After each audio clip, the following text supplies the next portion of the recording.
ay rated SPG. Striktong patnubay at gabay ng magulang ang kailangan. Maaaring may masiselang tema, lengguwahe, karahasan, sexual, horror o droga na hindi angkop sa mga bata.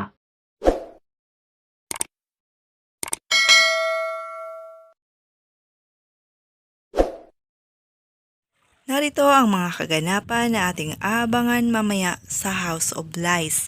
Pinigilan ni Greg sina Marge na umalis ng kanilang bahay. Hindi umano sila maghihiwalay. Pero sinabihan ni Paulo ang kanyang papa na hayaan muna si Marge at Jasmine na umalis ng bahay. Gagawin naman ni Paulo ang lahat para sa anak na si Jasmine. Kaya pupuntahan niya si Thea para makiusap. Tatanungin ni Edward si Paulo kung ano umano ang kanyang pakay. Hindi na nagpaligoy-ligoy pa si Paulo. Sinabihan sila na kailangan nila si Ashley na magpa-test dahil kung magmamatch sila, siya yung magiging best donor ni Jasmine at tanging pag-asa sa tuluyang pagaling nito. Ayon naman kay Edward, hindi ito pumapayag at hindi niya isusugal ang kaligtasan ng kanyang anak. Sasabihan siya ni Paulo na hindi niya anak si Ashley. Matapang naman na sumagot si Edward at sinumbatan ang kapatid na ilang taon niya natiis si Ashley. Pero ngayong kailangan niya ito, saka naman siya magpakatatay.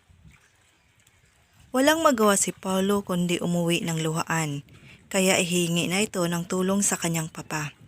Samantala, tatapatin na ni Marge si Paulo na nauubusan na sila ng oras. Kailangang gumawa na ito ng paraan. Pero ayon kay Paulo, nakiusap na ito pero hindi pumayag si Thea at Edward. Kinausap niya umano ang kanyang papa para siya na ang magkumbinsi kina Thea at Edward. Sa kabilang banda, kinausap nga ni Greg si Thea. Sinabihan ito na pumayag na ipatest si Ashley kung gusto niya na may matira pa sa kanya at sa kanyang anak. Magiging madali umano ang lahat kung susunod sila.